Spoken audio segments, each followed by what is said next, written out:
Yo, guys. Do you hear that Sneb already broke? Do you see that? Sneb broke, guys. He survived on NA for what? Was it 3 days? Yeah. Yeah, he played 36 games of NA PvP and then he was not able to continue. He's done. He's out. He fully broke.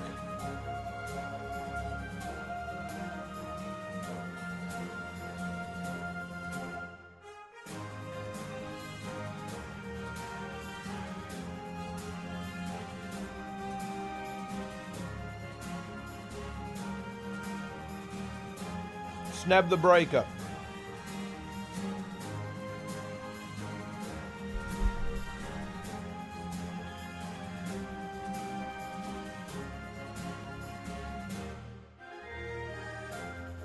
Sneb the broken, yeah.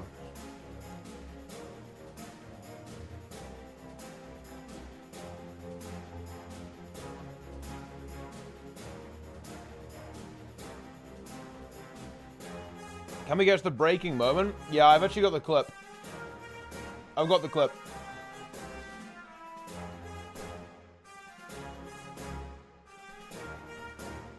We're gonna watch the clip, guys, when we go on stream. Give me 1 sec.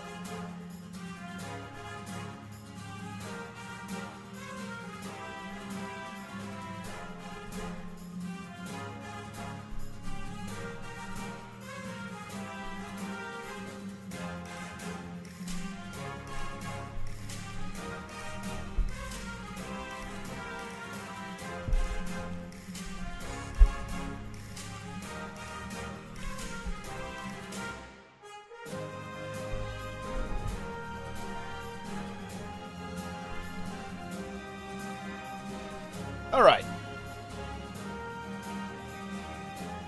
Here we go.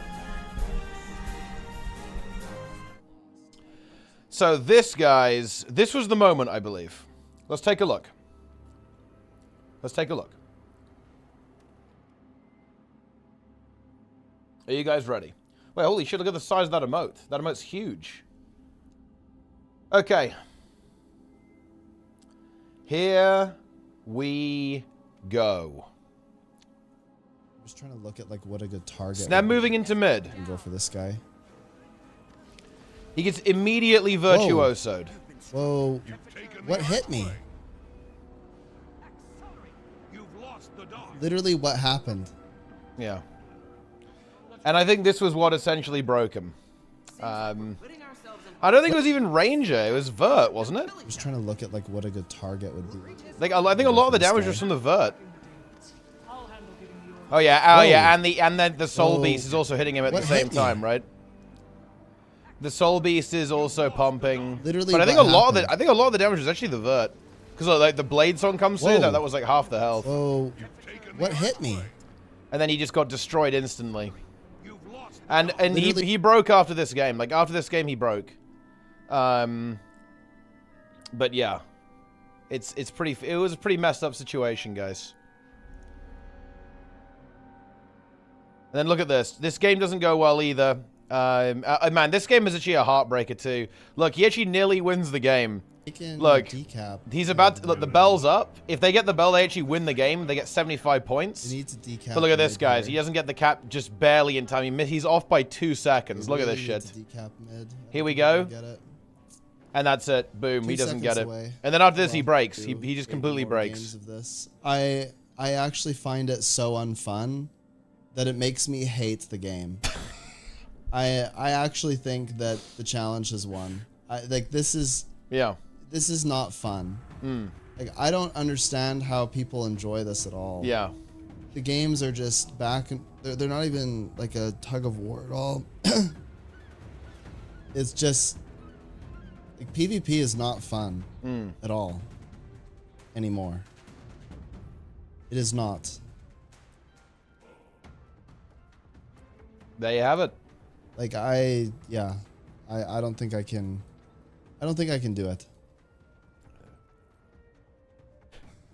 World record 93-month resub. Operation Break Sneb overwhelming success.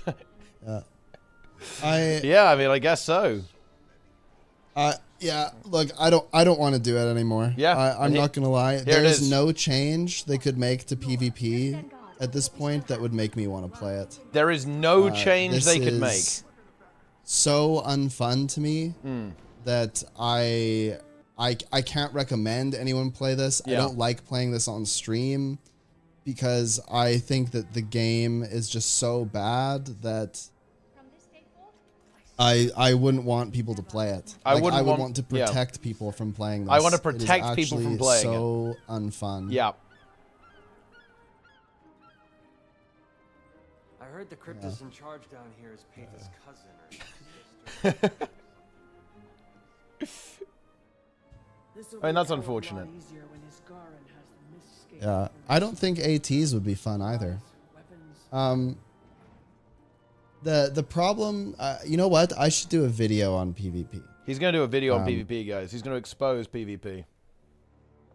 Before Hator's barrier, my people moved more Incredible. about Nyos. Doing Aurora and Vision at the same time. You got no karma left. That's actually very interesting. Aside from the That's actually very, very interesting, actually. You know, I've never really... Like, I feel like you just have so much karma if you just play the game. Even on the Zero to Hero account, I have 4 million. has let them lie dormant. Tiwa's going to break too? Nah, I won't break the PvP. PvP's not even that bad. It's definitely not fun as a new player, though. It's very, very unfun if you're new. But if you're not new, it's alright. How do you change the LFG?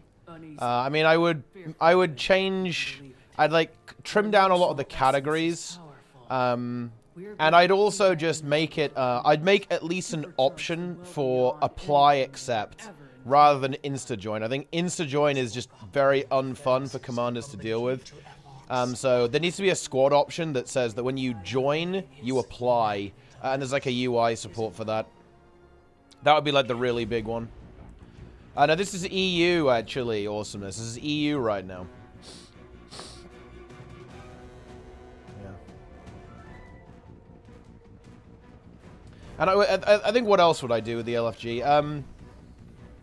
I think I would actually make the UI a little bit bigger so you can actually properly write and read descriptions as well.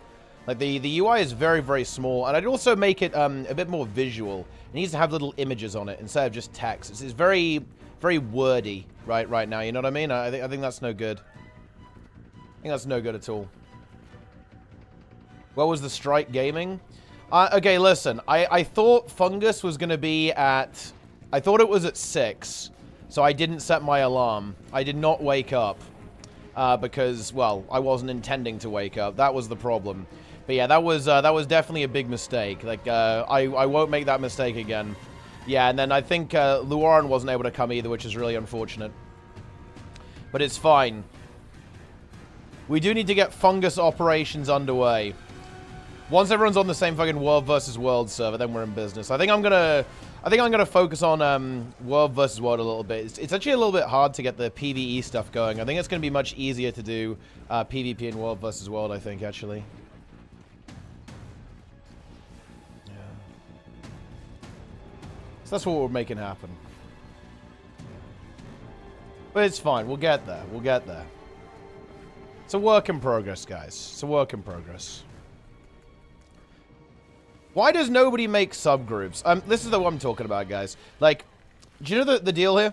Right? I am going to have to actually do, like, Operation Save Open World and NA. I'm not even joking, guys. Because look at this shit. Why are there no subgroups? Why are there 2 subgroups? One with 4 people in and one with everyone else in. This is cursed. I'm sorry, guys. This is absolutely fucking cursed. There's no other way of putting it. Uncovered smaller beacons along the way. Can I get the energy here? Your energy can recharge yours when it dies. Oh no, I don't have the fucking mastery. I can't go along anything. That actually does not feel good. You actually hate to see that. That feels really bad, actually. It's completely over. No, there's no Boona. the content isn't difficult enough to warrant subgroups is the reason. Yeah, but it actually is, though. Like, people get regularly farmed by Epoch. Epoch is the breaker. Frugal Fighter returns. Yes, we're back in business, you know, we're back. I'm going to refresh this beacon. Here we go. Man, this pre-event really sucks. This part isn't the breaker. Yeah, but do you think that we're going to randomly organize subgroups by the time we get over there? Obviously not.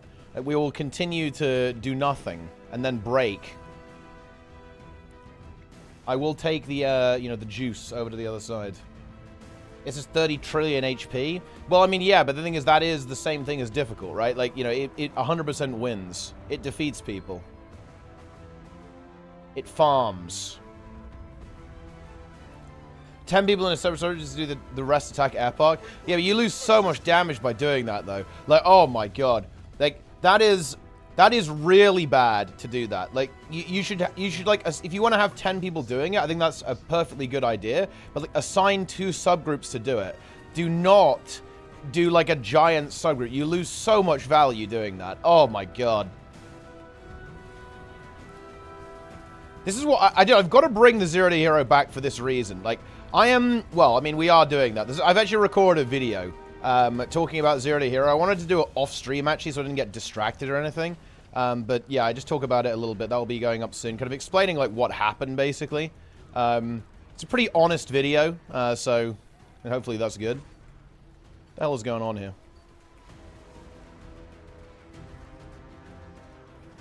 Man, we have very low DPS in this group, don't we?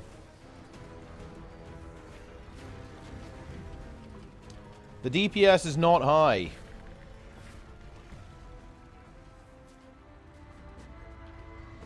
I think I'm gonna play, need to play a higher DPS build. This is not gonna cut it. Yeah, I also, having retreat here, definitely not what we wanted.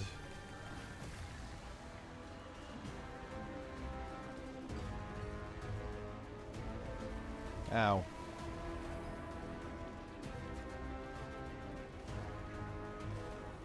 Willbender time? No. You always want to be like a quickness build, in my opinion. I mean, I guess Willbender's not bad, actually. It does 25 might and alacrity, and fury, too. That's pretty decent. Definitely decent for open world. Get pistols. You know, it's funny. I don't think I've actually got it unlocked, Magros. I don't think I can use... I can't do the weapon mastery stuff. Or wait, maybe I can? I don't know. Alright, here we go. Let's adapt. Let's adapt the build, guys. Oh, there we go. Yeah, we're good to go. Easy. Alright. Stability now. Full Soldier's Dragon. I don't think so. Rather have a lack over quickness. I mean, quickness is definitely better. I think more fun as well, if I'm being real. You know, do you guys really think that I can't make the NA server do high DPS? I'm sorry, guys. If you seriously think NA will break me, I'm sorry, you're joking. Like, you're actually having a laugh there. By the time I'm done with NA will be higher DPS than EU. Okay, like, that's what's going to happen here, guys. NA will literally be out DPSing EU by the time I'm done.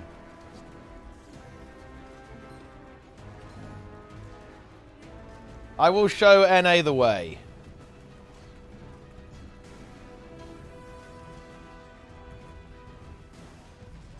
He used Torch 5. There's absolutely no shot. Torch 5. Wait, hang on. Do I even have virtues? Oh, I don't have virtues. Yeah, it's fucking worthless. Yeah. I was like, yeah, there's no shot. It's not worth it with Permeating Wrath against like 3 targets, but I don't have Permeating Wrath, so it's not good. Even with it, it's worthless. We're not on multi... There's no way. No, that's actually impossible. There is no way it's not good on multi-target with Permeating Wrath. With 3 targets, it has to be worth it. No, yeah, it absolutely is. It's going to be better than autoing, right? It's going to be better than autoing with 3 targets. With great pleasure. Well, I mean, he actually... Oh, yeah, this is pretty shit, isn't it? It's like 2 seconds.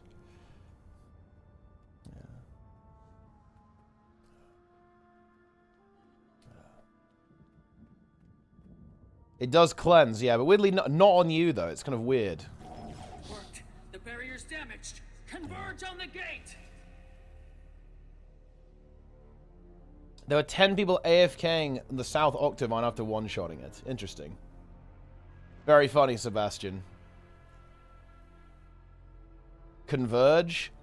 And look, I am going to do Umbral on NA. I will do Umbral on NA, guys. I will. I will.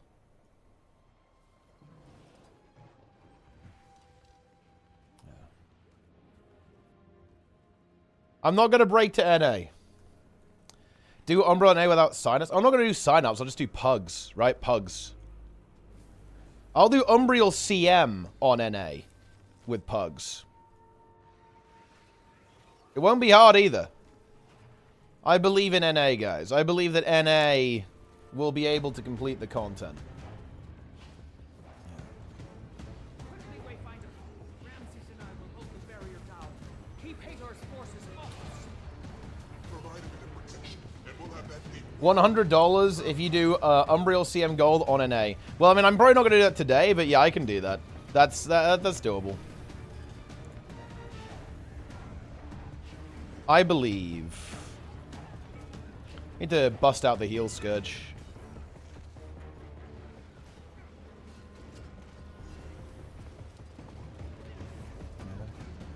CM implies making a squad. I actually think last minute public Umbral is harder. But yeah, I mean, you just can't even tag in there, right? That's the issue. I feel like you can't really carry last minute public Umbral. There's nothing you can do about that. Because you just don't... Well, I guess you can tag up, right? And then get everyone to join the squad. But I feel like the way that you fix public Umbral is by teaching people. It will, like, passively improve as the server improves. You know, they should have just called this thing Baldur's Gate, you know? Just commit to the meme. Let's get in there. They refuse subgroups. They actively don't want that. An unstoppable force meets an immovable object. Well, yeah, I mean, I am the unstoppable force, but NA is not the immovable object. NA will bend to my will.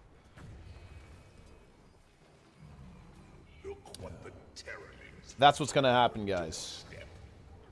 Rumor had it you'd left the realm, lurking in your brother's shadow. But Mr. Streamer is delusional by thinking NA won't break him. They will crack him like a nut. Incredible. Wouldn't it be skewed if people from the stream join your squad? I mean, it will be, but that's, again, there's nothing I can do about that, really. I just have to do the best I can. Have you come to seek an audience with your king? To beg your king's forgiveness? To grovel at I actually did Dragons and fell at NA by after starting the meta with subgroups are for nerds. Well, yeah, nerds finish Dragon's End, apparently. You are right to fear Ignacius. Yeah, exactly. Viewers from the stream are a teaching aid. Exactly. It will show people the way. It will show people the way of high DPS. Sooner or later, I'll play this game again, then I'll make it everyone else's problem. I mean, I look forward to it, Sebastian.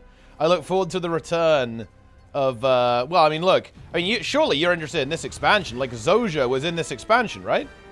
So surely you're going to be very interested in this. There's a lot going on here.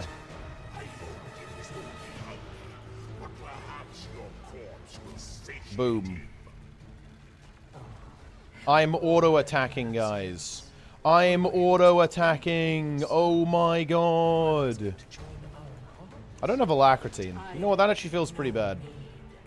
Of a rabbit left.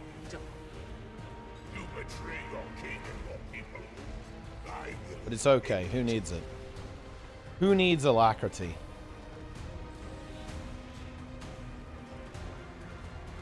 At least we have quickness. But then again, I am a quickness. So if we didn't have quickness, that would be my fault. Hator betrays our people. You know, Consumes. I'm thinking about, like, how do we revolutionize the open world meta? And I think this is the way it's got to be, right? I think We need to, well, I wonder if this is correct. I was kind of thinking about it, guys. What do we want to run healers. But the thing is, do we want to encourage people to run celestial healers? I'm actually not totally sure that we do. It might be better to go with, like, well, I don't know, I'm not sure. Do we, though? No, whoa. You guys haven't thought this through, though. You guys haven't thought this through. Like, if we encourage people to run celestial healers, we're basically saying they should run hybrid builds.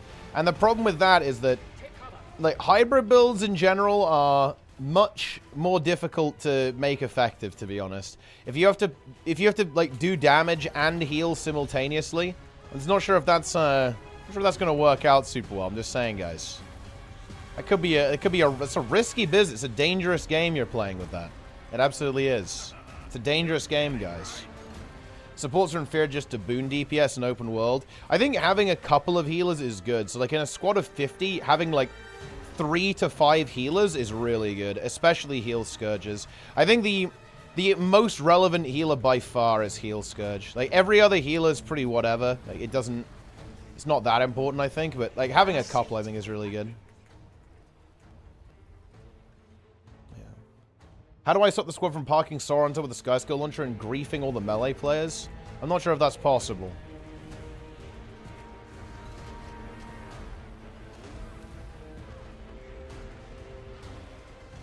I love that stab up time. I mean, yeah, I mean, the stability on Dragon's Den, I just like that from Power Heralds, to be honest.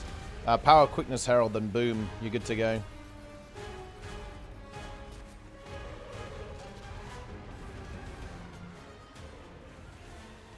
Easy. I play Selly Tempest for Umbral. I've yet to have one fail. I mean, yeah, that's a pretty good build, I'd say. Like, Selly, yeah, Tempest is pretty good, too, because it has a lot of damage just in it, kind of basically, right? And, like, Dagger is actually a good DPS weapon and a good support weapon. So if you play, like, Selly Heal Tempest, you'll actually do, like, a decent chunk of damage, actually, with that at the same time. But you can see that I'm playing, like, a Celestial Heal Firebrand. And, you know, it heals, like, a decent chunk, as you can see, right? It's, like, healing a decent amount. But at the same time, it's also doing... You know, I'm 9th DPS in the squad, which is actually really fucked up. This is not a very high DPS build whatsoever, by the way. It really, really isn't. So we're giving quickness to everyone. We're healing. I think we're also doing 25 might as well. Yeah, we're doing 25 might. And we're still doing, like, 9k DPS. 9th overall DPS in the squad. Which, I mean, that really shouldn't be happening, if I'm being honest here, guys. That isn't good. It's not a good sign for Epoch, to be honest. But it is what it is.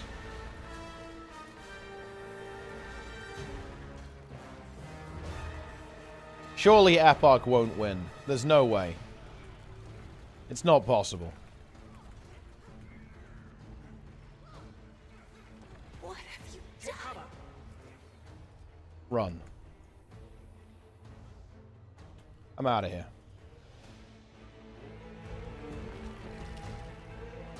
Yeah, this is like a soldier's gear moment.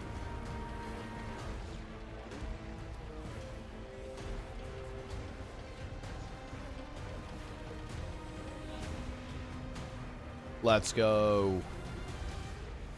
I'm actually 7th overall damage. That's, Yeah, I mean, that's not exactly what we like to see. Yeah, okay. 8th overall damage on that fight. In a squad of 44 on a heal build. Very interesting. Yeah, this is EU. That's how it goes.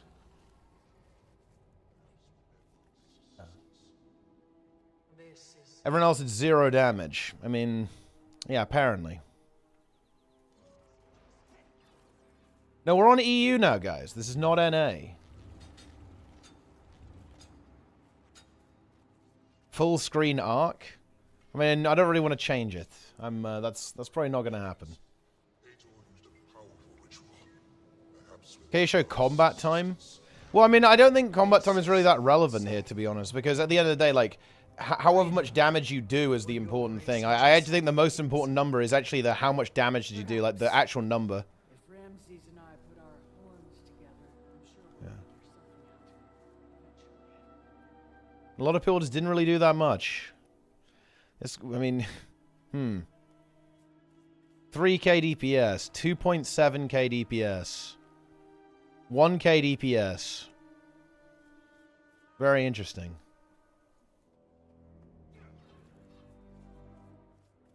Sometimes you do 1k DPS. 1k DPS happens. Yeah. Yeah. Interesting. Exotic Celestial Gear. This isn't level 80 booster. I mean, honestly, probably World versus World with the new exotic. The new exotics you can get from there are like mega cheap from just playing World versus World.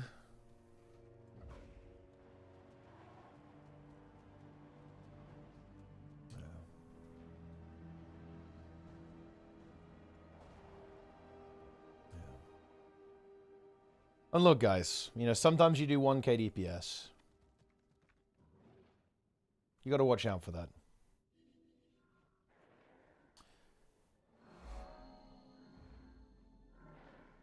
Ah, Silhouette in the chat on YouTube as well. Love to see it. Ramses speaks highly of General Nephis. Ramses could make a bump on a Why is SoTo Mastery so cancerous? Well, I think they made them a lot easier. They're pretty easy to get all the points now, aren't they? Adpark is just one demon. Hmm. Yeah. 1k DPS. Oh, what do we have to do here? We have to complete more events here. Yes, sir. Good.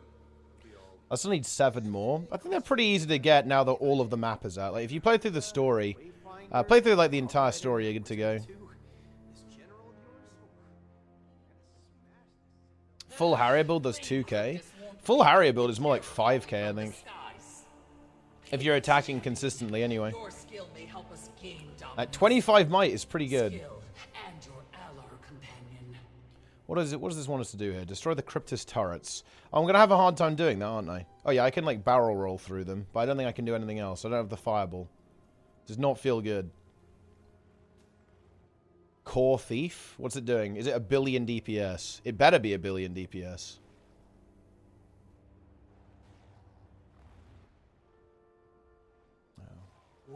Heal Harrier Willbender is 10k. 10k DPS.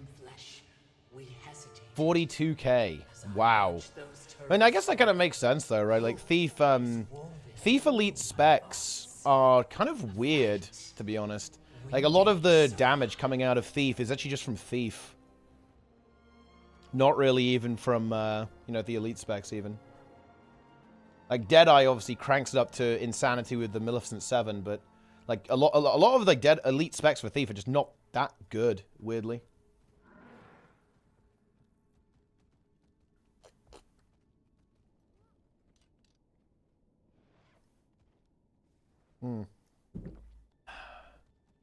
Or at least not compared to other Elite specs, anyway. Yeah. The baby Cryptus break my brain. Yeah, they did some weird stuff narratively here in Ananias, to be honest. Like, some very, very strange things narratively. Oh, by the way, guys. The SoTo review is coming. It should be out by the end of this week. It's underway in production. SoTo review is done. Hope you guys like it. It is good. And you guys get to enjoy it twice as well, because Lara has already shamelessly said that she's going to react to it as well on stream, guys. Today is the end of the week. Oh, but I mean, like, you know, the end of, like, next week, right? Like, the following week. So you guys get double content. You get to watch the SoTo review, and you get to watch Lara react to it as well.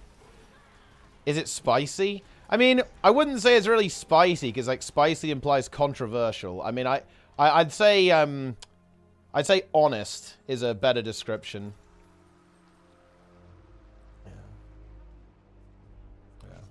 SoTo was worse than no content. I mean, Sneb did say that.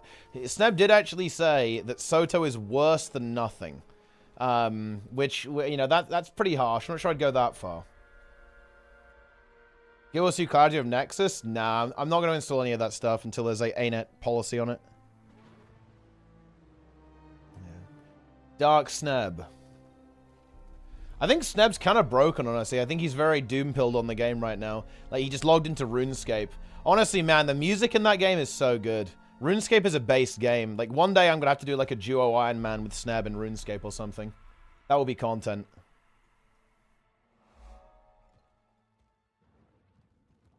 VV Mole. Yes, VV Mole indeed. SoTo was fine. I don't think SoTo was fine, actually, but, I mean, look, you know, spoilers. You'll hear that when the review drops, I guess. Throwing Liberty? Nah, look, I'm not gonna lie, I have no interest in playing any of this dog shit, to be honest. Like, all these games are just, like, nothing but pay-to-win garbage. Ah, Lara in the chat. Lara has descended upon the stream.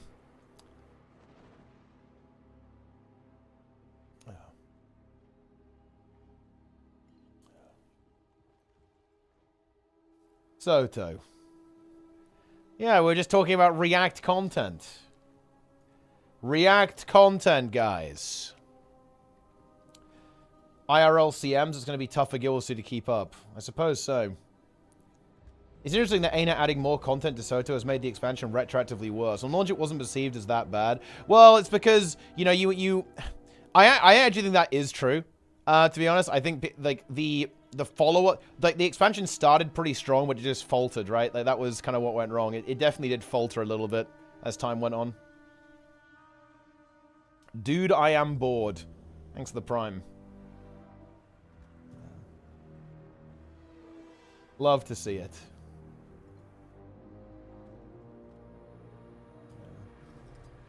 Safari, wait, oh, hang on. Reformed has arrived. I mean, look, no, I don't think we can interfere. I think this is nature documentary, to be honest, awesomeness. I don't think we can interfere. I think we have to just let it happen. I do think we just have to sit back and see what the frogmen are gonna do. I'm literally dead to SoTo. We do not interfere, guys. If the sickly gazelle is about to be eaten, we have to let it happen. Everyone that hasn't played the entire X-Pack Beat Sarah CM should comment on how good the X-Pack is. Well, I mean, you're obviously memeing there, but I think that it's actually very interesting. Like, Sarah, you know, I feel very strangely, actually, about stuff like Saras because, you know, it just doesn't feel like it's enough. You know, like, it feels like even though we're getting content like this regularly now, I still feel like the scene is, like, shrinking day by day and getting smaller and smaller and smaller, you know? I don't think there's really any growth in a lot of these scenes. To us, I think that all of the endgame modes in Guild Wars 2 are just kind of, like, shriveling up and dying. Does not feel good, actually. I actually think this is very much the case in the other game modes, too. I think, yeah, like, PvP, obviously, is getting much, much smaller. And I feel like World vs. World is as well, to be honest. Like, World vs. World is shrinking in on itself. Right now, and people are blaming world restructuring. I actually don't think world restructuring is to blame. It might even be it might be a bit of a catalyst for it, and it might have accelerated it a little bit, but I don't think that's really the main issue there. I think it was happening, like, long before world restructuring came along.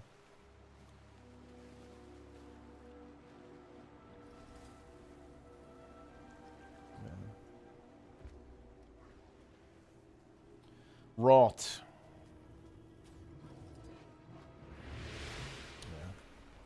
Revitalizes instance PvE and the casual hordes with housing. Well, I mean, look, I think there's just a bit of a hard reality here. 3 bosses a year is not going to cut it.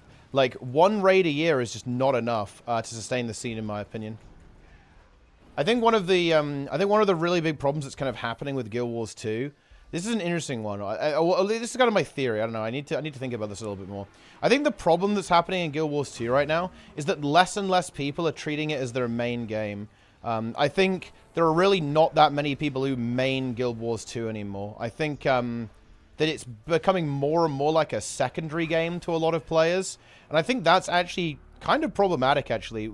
Not really from the casual perspective, but from the endgame perspective, I think it definitely is.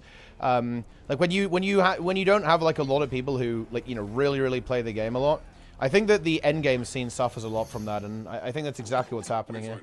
We'll be starting our offensive soon. Ah, there we go. We did it.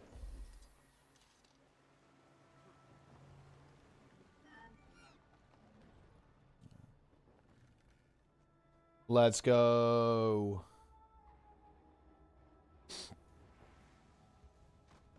World vs. World die when they nerf target caps? No, I don't think so. I think World vs. World is kind of fun, honestly. Like, the current metagame is pretty good in World vs. World, I think. You know, it's a bit scuffed, but it's fun to play.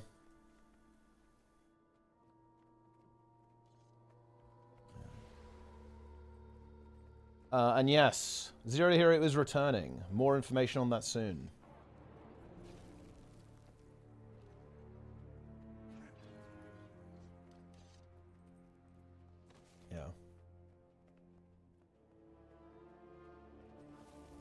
World vs. World died day one of Guild Wars 2 release. Actually true. Glad you made it. Will last for a year until the next DLC. I'm just worried about the launch more than anything else. Like, you know, if I'm being humorous, I'd say it's actually very convenient for me. Like, realistically, I'll have beaten all of the content in Janthea Wilds probably day one, actually. I think I won't even have anything new to do day two. In fact, which works out well for me because the War Within is 2 days after Janthea Wilds launch, so... You know, that's convenient. I won't really be losing any Guild Wars 2 progress. Believe themselves in complete control. I have waited an eternity to show them otherwise. That's how it is. Here we begin. Let's go. Man, when this was bugged, holy shit. Move out. Yeah. Man, I'm just remembering. I need to talk about. I didn't really talk about bugs that much in the SoTo review. Actually, I erased that from my memory. I need to get a little segment about that in there.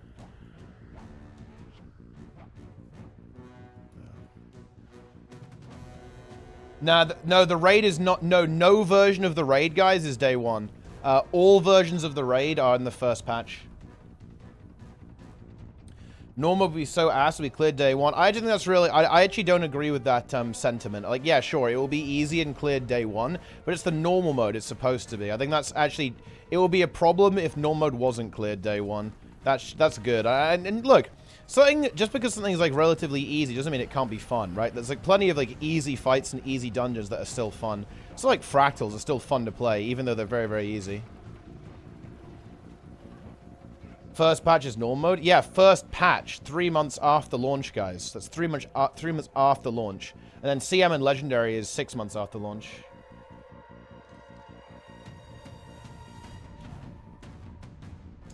Yeah. Open world raid is launched? No, it's not. No, it's first patch. There's no open world raid on launch, guys. What? You guys don't even fucking read the... You guys aren't even reading. Okay? What's up with that? Gotta read the actual notes here.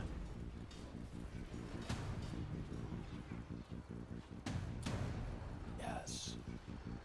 Narcos tier 1 sub. 39 billion years. Very nice. The green bug in open world? Yeah, I mean that was an experience. This is Arc DPS. Just Google Arc DPS and lo and behold, you will find this DPS meter. Enjoy. I didn't read patch notes. I wait for each of you so you can read it to me. Ah, haha! Excellent choice. Loyalists are using the area. Now that expansions are released annually, do you think 3 expansions will be released in 3 years? Will be as good as 1 End of Dragons? I mean, I don't think that's particularly... I'm not sure that's really a fair comparison. But, I mean, theoretically, it should be good. Are Fractals really fun? Are they just gold farm? I think they're pretty fun to play, yeah. If you're playing with a team and, like, doing some of the cool strats and stuff. Ah, yeah, dude. Trig is pumping, actually. Trig, guys, I'm exposing Trig. Trig runs the DPS meter in Final Fantasy. He is a disgusting TOS breaker and should be banned. Also, he was flaming people. He was flaming people out for not doing the mechanics. He got toxic. He got crazy, actually. He got wild. He got out of control. He got out of hand.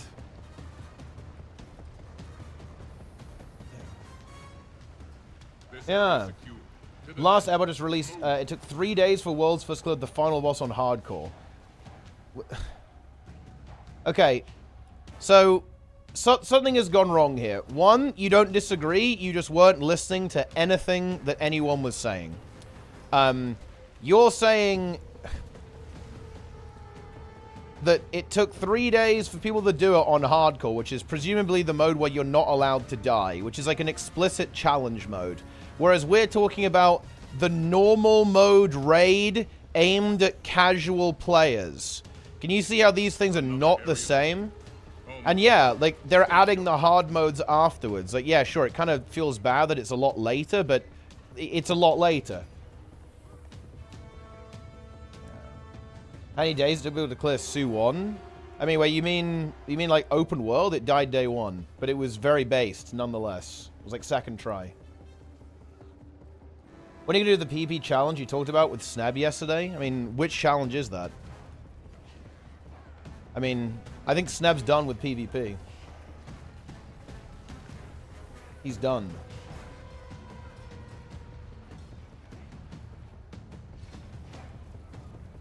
I thought your comment was about the later release. Wait, why would my comment be about legendary mode? Like, yes, if I specifically said that, yeah, normal mode being cleared in 1 day is not a problem. Yeah.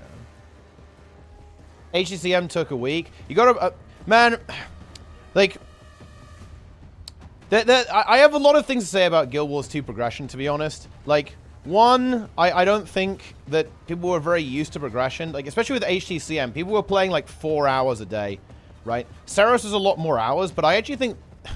It's very weird to say this, but I just don't think that everyone was in particularly good shape for Saros, to be honest. Like, I felt like people, in general, people were like not as sharp as they were for HTCM. Like, that's kind of like my general feeling anyway. Also, it's very weird to me that, like, I don't know why more guilds don't participate, right? Look, it's very weird to me that basically the only 2 groups that were actually going was Snow Crows and literally my group of people who hadn't logged into the game for 6 months, right? What's up with that? Like, where are all the tryhards? Where's all, like, the HTCM people, you know? Like, what's up with that? Like, where's everyone at? I don't get it, to be honest. I don't understand why people don't really play. Yeah. Yeah. Glad you approve. Yeah. I have a feeling we're not done with this just yet. Yeah. Until a few hours after. Yeah, neither did we. I mean, I was completely YOLOing it. We actually had to replace someone because basically Spin logged back into the game after being logged out for ages. Said, I hate this, and then we had to replace him. It was absolutely fucking cancer. And yeah, we didn't even have a 10th. I just said, you know what? Boom, let's get Luaran in here. Then boom, based. Let's go. Druid main. Love to see it.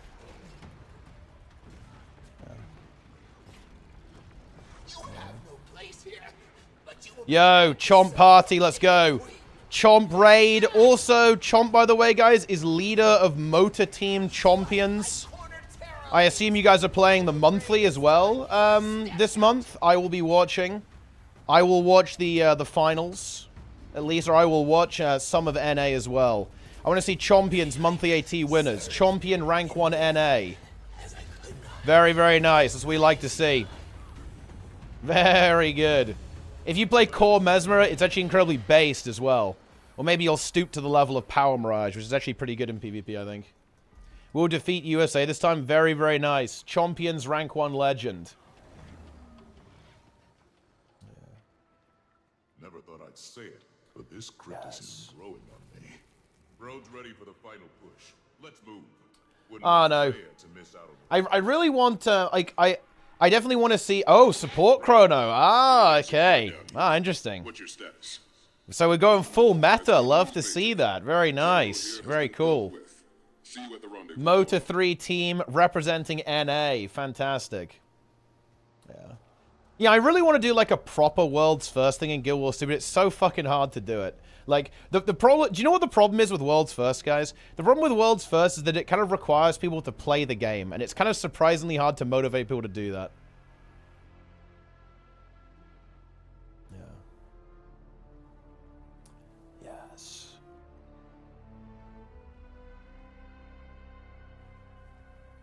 Chomp called Mesmer is better than Zeromus and Roger, and we all know that. I mean, Chomp would probably, like, 1v5 most of Team USA. 1v9.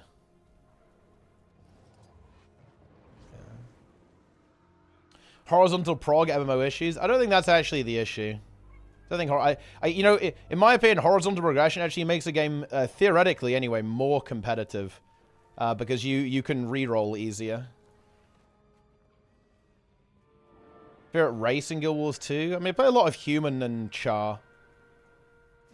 I think everything else is pretty bad, to be honest.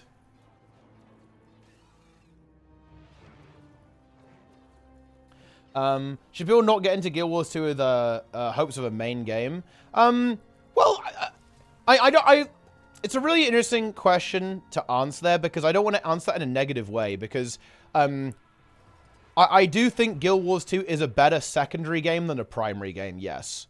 I think if you don't play a lot of hours, it can be a main game. But if you're looking for, like, you know, an MMO grind, then realistically, yeah, I don't think Guild Wars 2 is a particularly strong main game for anyone.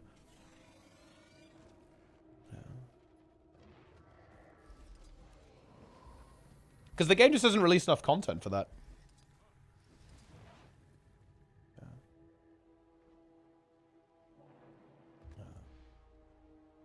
It's very cool, actually. A lot of tournaments coming up after Jan 3 Wilds, guys. Moda 3. Probably Raid Check Cup 4. Many exciting things. Little mini tournament as well. Well, you know, like, the reason why we haven't been super public with our tournaments is that me and Snab are actually currently frantically working behind the scenes to make it so that we can actually,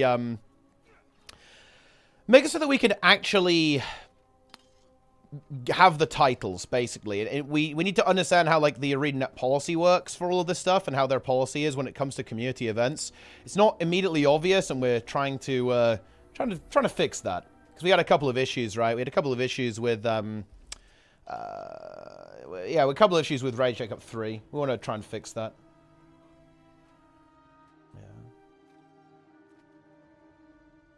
Yeah. Isn't there a lot of grind with AP and legendaries? Yeah, but that's not really, that type of, it's not like engaging gameplay, right? Like, that does not keep, okay, right, let's get a little bit snobby here. That type of thing doesn't keep high-skilled players engaged, right? And I think some of the weird things that's happening in Guild Wars 2 right now, like, I was talking to Awesomeness about this yesterday, and I think he's really right. I think I have to make a video about this. Like, I want to point this out. I don't really have a solution to it. I just feel like we need to talk about it in some way. Like, this needs to be talked about in the community. Like, I think it is such a big problem that there aren't any, like, new hardcore players joining the game. I need to figure out how I want to phrase this, because phrasing it like that is terrible, because people are going to go like, well, who cares about that? Like, I think there's a huge problem going on right now where, okay, let me actually give you, this is like the line. Let me give you guys like the flow chart. So a new player joins the game, okay? This is the new player, okay? And then after a while, if they stick around long enough, what happens is that you end up hardcore, right? And here what happens is you're doing stuff like commanding, you're doing pugs, right? Like, you know, you're fucking grinding, you're doing PvP, you're doing world versus world, right? Like, this is kind of what happens. And then, here's the thing, right? What happens after this, and this happens to everyone, by the way, even to me, this is me. Here's the thing, guys. The reason I want to talk about this is because this is actually where I am, honestly. You eventually get to the retired spot, right? And retired hardcore players do all of this stuff, but privately, right? Here's the thing, right? Like, they do it all privately. So they still do PvP, they still do World versus World, but they don't pug, right? They don't pug anymore. They do all of this on Discord, right? And just with their group of friends that they've known for years, right? Essentially. This is actually not an issue as long as you have new players like this. As long as you have new hardcore players joining the game who are doing the public tags, who are leading in World versus World, who are making new PvP teams, who are pugging raids, who are pugging strike missions, right? Like that kind of like engagement. That's absolutely fine. But the problem is that we're not getting any more of this group. Like everyone's ending up here. And if you have like, you know, if you have kind of like a graph, it kind of looks like this. There's like a lot of new people, very few like new hardcore players, in my opinion. And then you have quite a lot of retired hardcore players. This is the problem here, is that all of these new players get fucked because this is kind of how the relationship works, right? Like new players actually need hardcore players because they're the ones that make the groups. They're the ones that are running the open tags. They're the ones that, you know, can essentially teach them the game, right? Like this group is really important. And this group doesn't exist. Like this group is non-existent. In Guild Wars 2. And I think that's actually behind a lot of the issues in World versus World right now. A lot of the issues in PvE right now as well. It's because there just aren't enough of these players. Because they're all here. They're all retired, right? Like all of these, all of like the hardcore players, if you want, they're all retired. Like they're off playing 14, right? They're playing WoW, right? They don't main Guild Wars 2 anymore. They're not doing this. Like this isn't happening. I really want to actually think about how to articulate that, but I think you guys know what I mean, right? Like, it's very concerning to me. It's like very, very concerning to me, I think. Yeah. And again, your issues are totally overblown. I don't think so. Explain why. Yeah. Make tag 100 gold. I don't think that would really help, actually. Like, the 100 gold is not really an obstacle for anyone who's gonna tag up is not gonna be stopped by 300 gold. That's not really a thing. It would be nice to do, by the way, but I don't think it would actually really help the problem that much.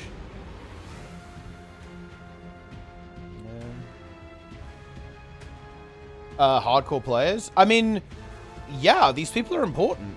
They're really important. You know, it's actually funny, actually.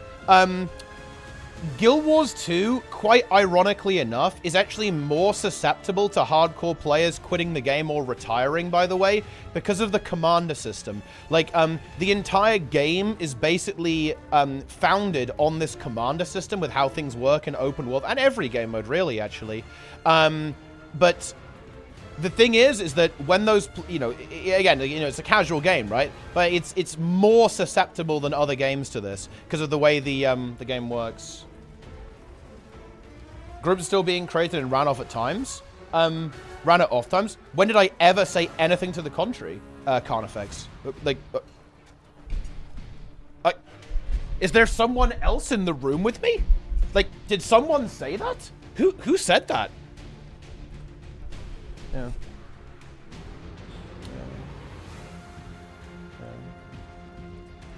I didn't say it.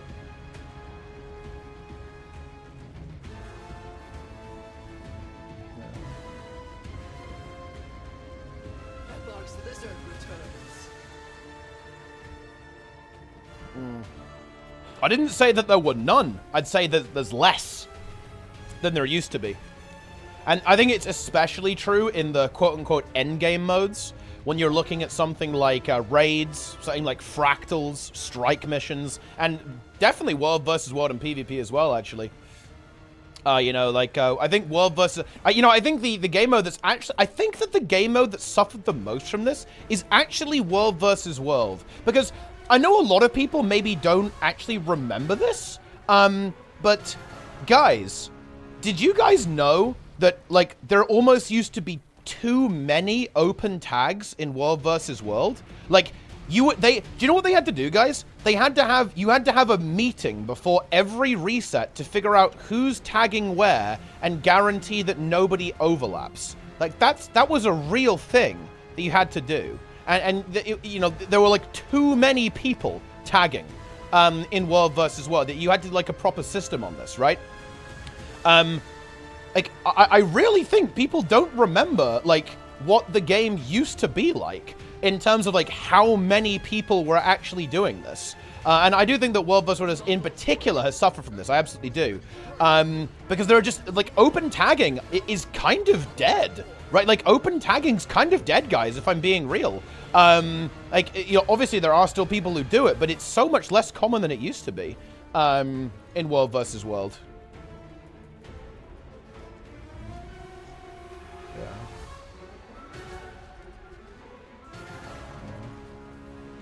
Yeah.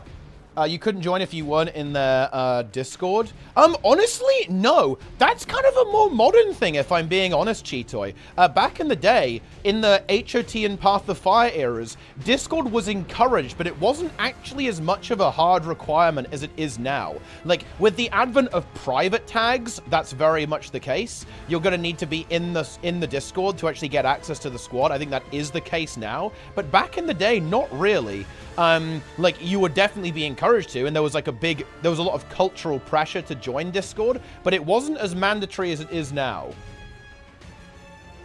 Yeah, this is true. Discord also kind of didn't exist back then. It was TeamSpeak.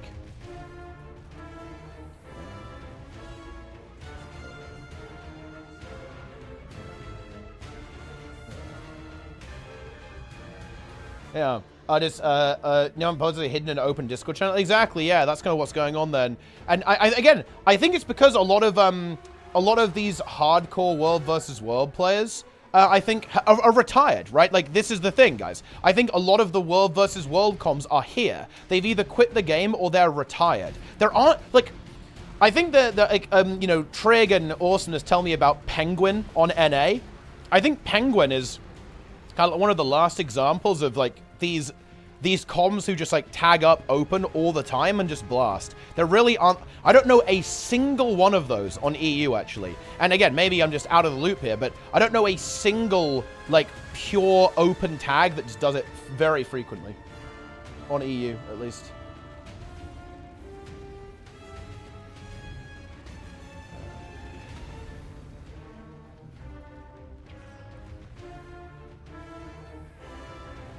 Here we go. Yeah, Awesomeness is a dev. Yeah, that's right. I don't know, guys. Like, that's kind of what I'm talking about, right? Penguin is private most of the time. Oh, I see. Yeah, okay, never mind. I was under the impression it was actually like a public tag situation. That's fair enough. The social stigma that new players get from casual veterans that help them in forums Reddit whenever the hardcore players are so toxic on their comprehension. I actually do, yeah. And again, this is a very defeatist attitude, and I fully admit this, by the way. I'm not going to pretend that I'm, like, doing my best to fix this. But yeah, I admit that I'm kind of just... I'm not really interested anymore in fighting the battle against misinformation. Yes, people lie about the hardcore community constantly and demonize players who put in even a remote amount of effort. And when players are asked to even engage in the absolute bare minimum way, like listening to squad message or joining a Discord, even like the absolute bare minimum, players are called toxic. So it's not a surprise to me that all of these players have quote-unquote retired and now only do things privately on Discord. That's not a surprise to me whatsoever that people decide to do this. Because, yeah, I think a massive problem is the fact that, yeah, the Guild Wars 2 community is extremely toxic towards, I don't even know how to describe it. Like, I won't say hardcore, because that's not the word for it. It's like, the Guild Wars 2 community is extremely toxic towards engagement players, right? Players who want you to engage with the game. There's a huge amount of toxicity towards that type of gameplay, right? Like, massive amount of toxicity.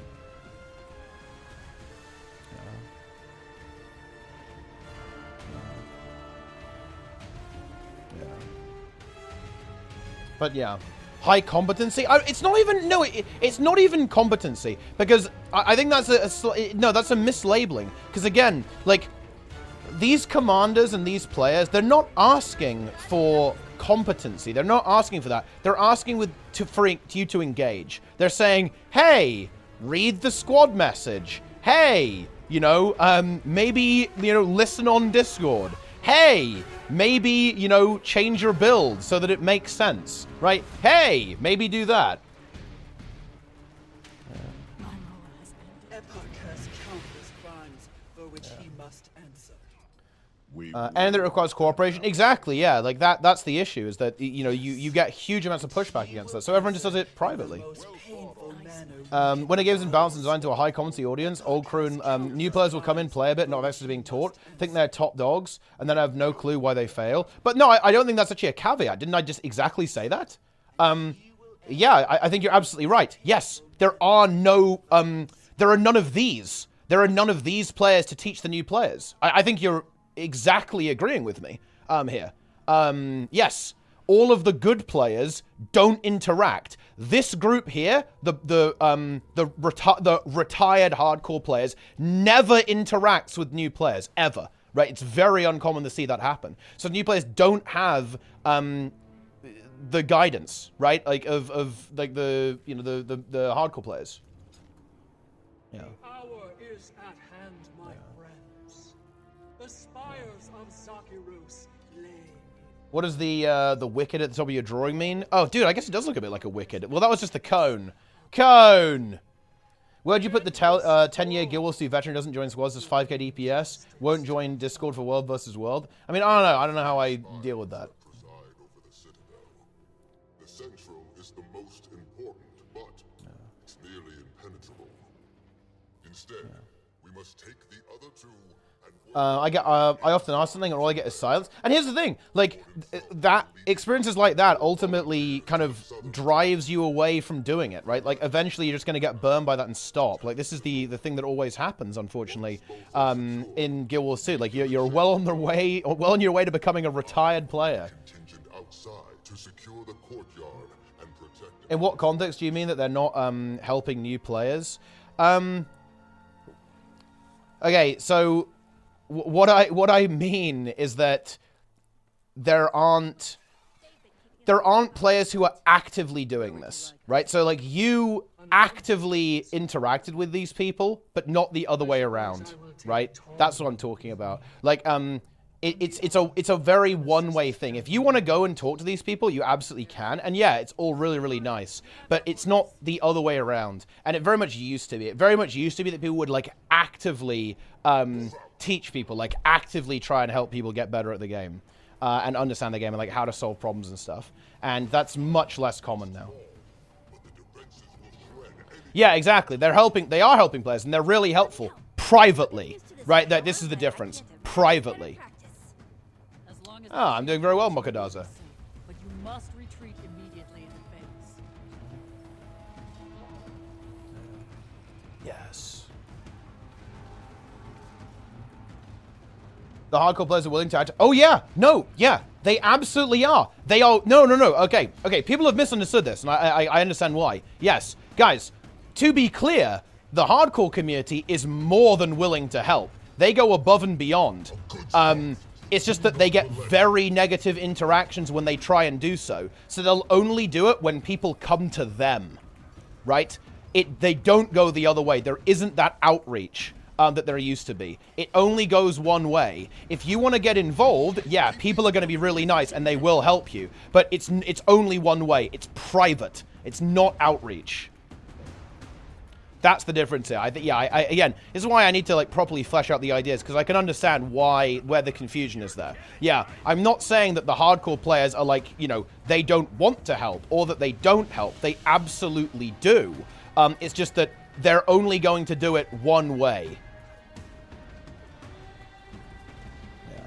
And that's just not going to happen, right? Most of the time, that's not going to happen, right? Like, not everyone's going to show that initiative. Like, it's not realistic to expect that initiative from everyone. Nobody wants random people's uninvited advice. I don't think that's true at all, actually. Especially when you're actively joining. If you're actively joining someone's squad, in my opinion, that's literally what you're signing up for in the context of Guild Wars 2. Yes, absolutely. Like, if you're joining someone's group to clear a meta event, in my opinion, you are directly subscribing to I am going to listen to what this person says. It's kind of in the name Commander, isn't it?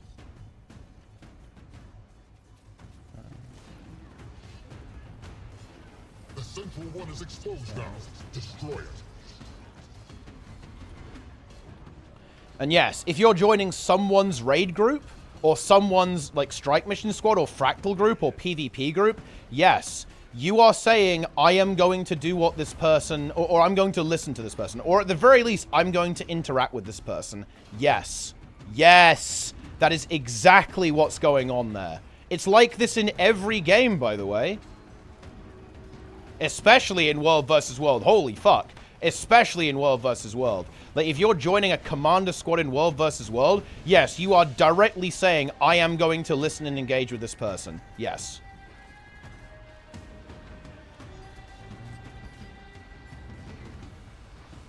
What if I tag them and don't know the thing to run, how I'm tagged out for? Well, honestly, that's a really cool thing to do. I think that's where, like, you can ask, I think, where you can ask for help, right? And, like, talk to other people, for sure. Use those mounts of yours to destroy the extractors. We will hold our position at the Colosseum. You're right, that's why I include uninvited. So you didn't, so you disagreed with me, but you didn't actually disagree. Okay.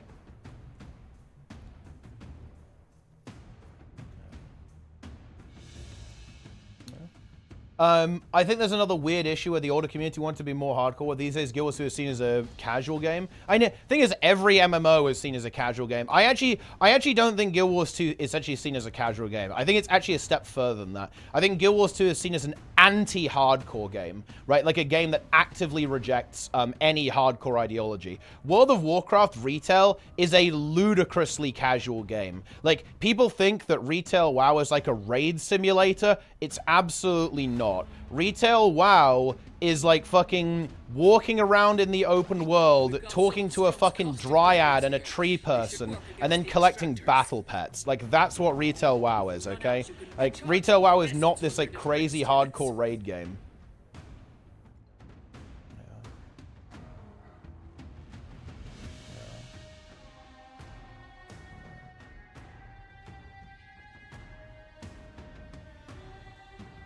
That's how it is. Just do whatever you want to do, and if you need help once to learn something, go after it. Should not be that easy. That's not really how it works, though, is it? In practice, Drunkstar 7X, obviously, because people don't do that, right? In Guild Wars 2, and that's not really how it works in any game, really, to be honest. Like, it kind of can if there's a bit more of a culture around it, but I don't think that really happens very often, if I'm being real. While I do agree with your sentiment, it's not what I would say is the perceived view of Guild Wars 2. I mean, sure, but that's irrelevant, right? Like, yeah, people are wrong. I mean, what do you think the perceived view is?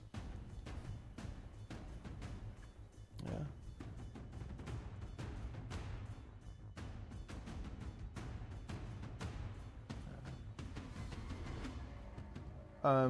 But yeah, I don't know. If new players come in and see a casual game, they're gonna hate on hardcore. Honestly, no. I don't think so. Like, that doesn't really happen in WoW. And, like, WoW is absolutely a casual game, to be honest. That did it! The northern ones are down!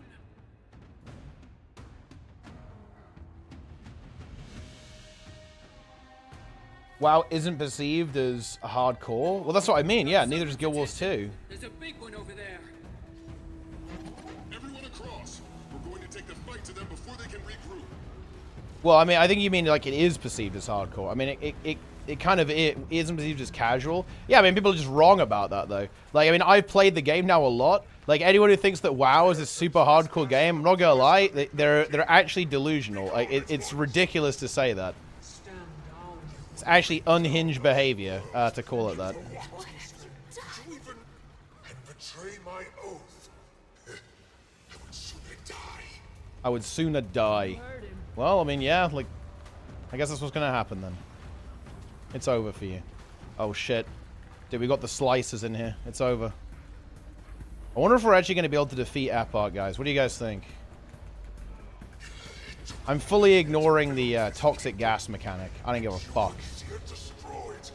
It's time to ignore the mechanics, guys.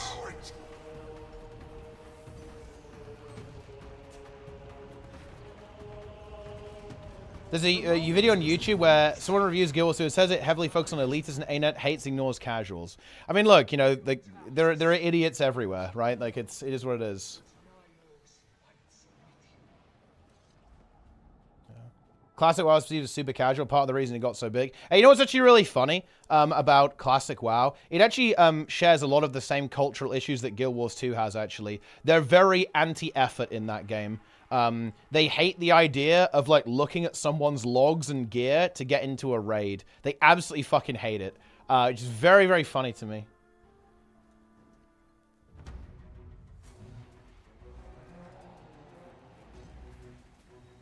Am I allowed to post here? I mean, sure.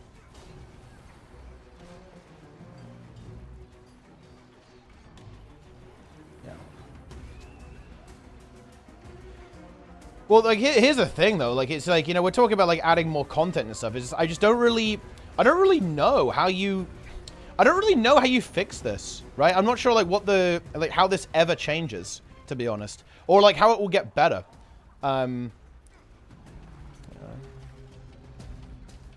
Talking about WoW communities like a monoculture is kind of completely missing the point. It's not a monoculture, but there's absolutely a dominant culture, no? And like the dominant culture in WoW Classic is absolutely like very against stuff like parsing and like requiring gear and like having good builds and like good classes and stuff. Yeah. And again, bear in mind, I played Classic WoW a lot. Like, yeah, 100%. I know this is the case. It's actually a very interesting thing too, actually. You know, I think one of the things that really drives animosity in these gaming communities is that even if hardcore players are a minority, they will still always dominate the narrative insanely hard. And the reason for that is because they are the type of players that make groups. It's actually very interesting. Like, if you're... I actually do empathize with casual players, actually, in this regard.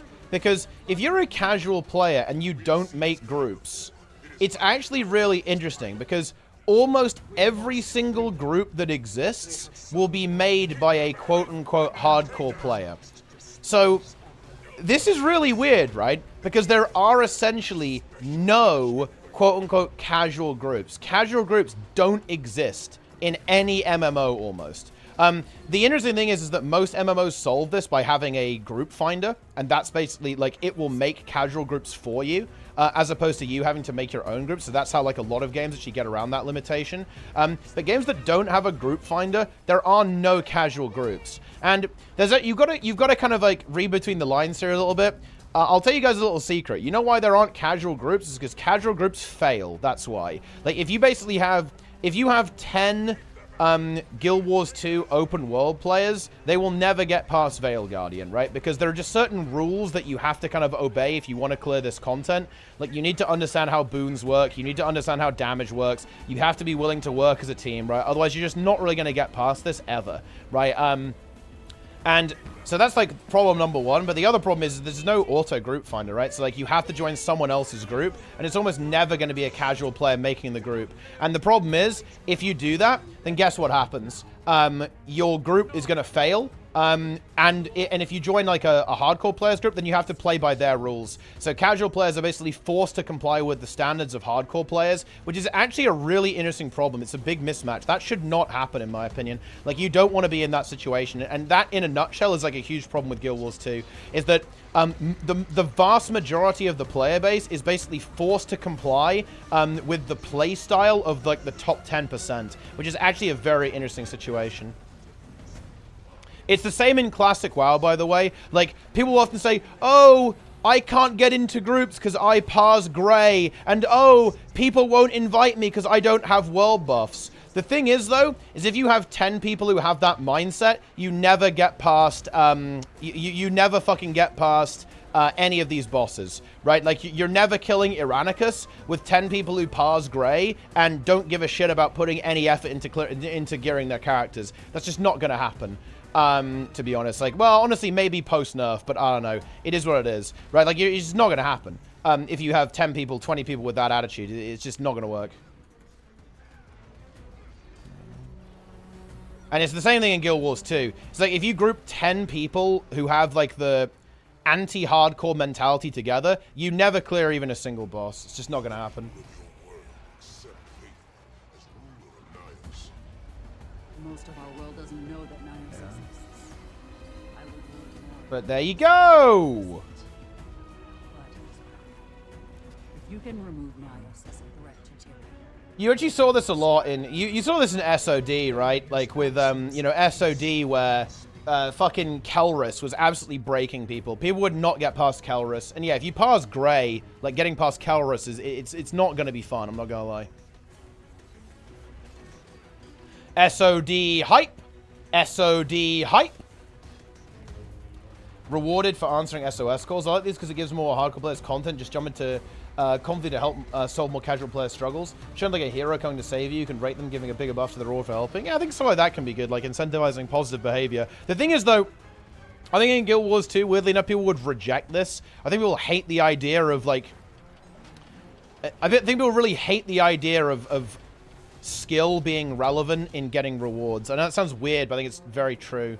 And like, you by the way, you can see that in some areas in WoW too, by the way. Like, for example, Asmongold wants to remove Heroic and Mythic and only have normals and have, like, 40-man, very, very easy raiding. And that's actually a surprisingly popular sentiment. Like, I think there's a large portion of the MMO community that really doesn't like skill-based rewards, which is kind of interesting. I think that a lot of people think that rewards should be entirely time-oriented and not have a skill component. I actually think that's a big reason why Classic is so popular, because the game kind of is that way. The game is extremely easy. The biggest predictor for success in vanilla is how many hours you play. It's not how good you are at the game. And it's kind of interesting, actually. In modern MMOs, they've actually moved away from this. Like, modern MMOs, funnily enough, especially Retail WoW, in Retail WoW, rewards are very heavily tied to skill, actually. And that's something that really rubs people the wrong way. And it's less the case in Guild Wars 2, to be honest. Like, you're not really going to get higher gold per hour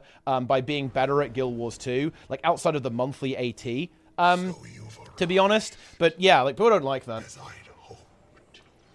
Do you know that Eparch was worried that the fields were fallow? Interesting. Here you are. Another bountiful crop.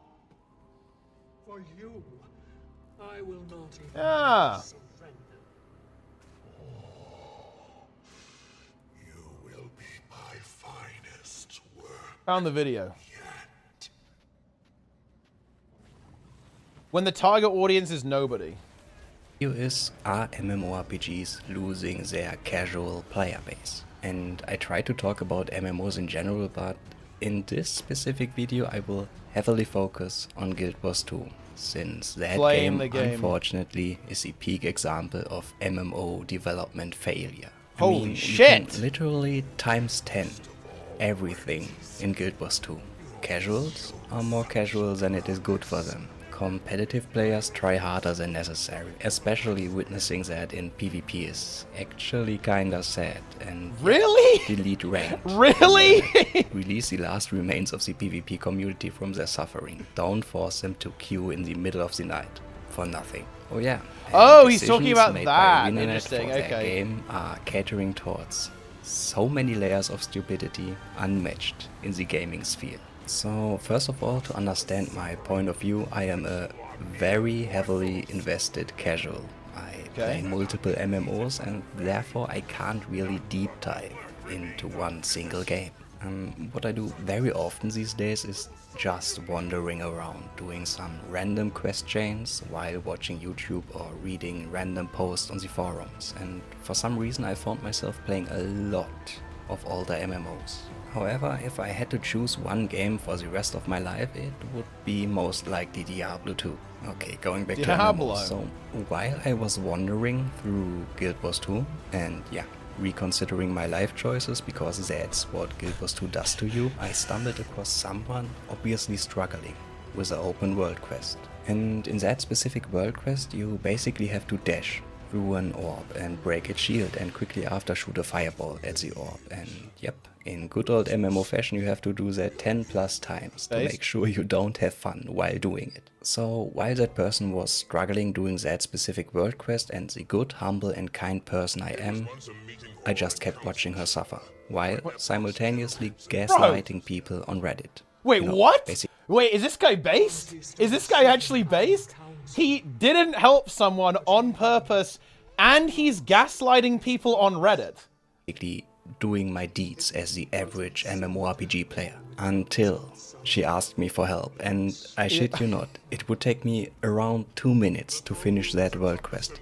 But helping her took me literally 2 hours. Okay. Anyways, so after that I was talking a little bit to her, and apparently she has some sort of blindness where she can only see segments of the screen. Not sure what exactly it is, but she told me I would have to split my screen into multiple parts and tap through them. And apparently that is what it feels like to have a condition or kind of blindness. And that whole situation left me that is an thinking unfortunate a lot situation. for a very long time. I mean, a person like that will most likely be never able to play content past the max level in any game. There's no shot. And following that I started Googling for a while, and there is an insane number of tools to assist handicapped people, from special monitors or software up to fully customizable controllers. Which means I was actually wrong. In this day and age, gaming is actually more accessible than ever. Very wholesome. Unless we talk about pay-to-win games, in those games you have to be an oil baron to see some light. True. I think. And yeah, of course that example with a handicapped person is definitely on the extreme or niche side of things, but that whole situation led to something completely different, but still slightly related. Because the more important question is who even provides feedback regarding gameplay or the game in general. Because every time I look at balance changes, doesn't matter what game it is, I see stuff like the coefficient multiplier was changed from 1.258 to 1.269, or the stun duration was decreased by 0.2 seconds, or the AoE radius was increased by 12%. And yeah, there are obviously some reasons for those changes, but it's still left me thinking, for who the heck is that made for?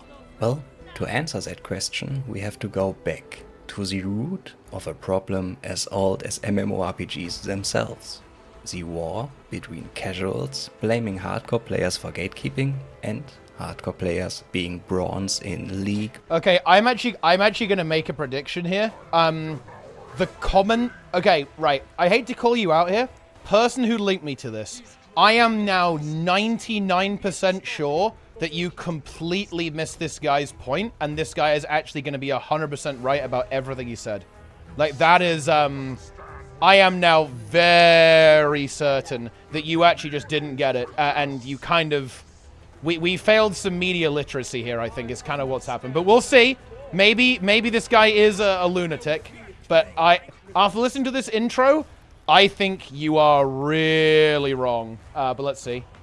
Or StarCraft trying to be competitive in a fantasy roleplay game. Based? It always was, and it always will be. Yep. However, the balance of power has shifted, and not in favor for the casuals. Okay, we will now move to YouTube and maybe Twitch. Interesting. And even though it only represents the fraction of the player base, and if you watch Twitch or consume YouTube, is he gonna flame me? You are already Do it. heavily invested into games. Do it. However, I still think for MMORPG players it is more common to engage. Yo, look at this with the Tempest. game He's 40k outside the DPS. game. Anyways, the way people talk about games has changed, and over time the difference between casuals and hardcore players who provide content on YouTube has changed. Okay.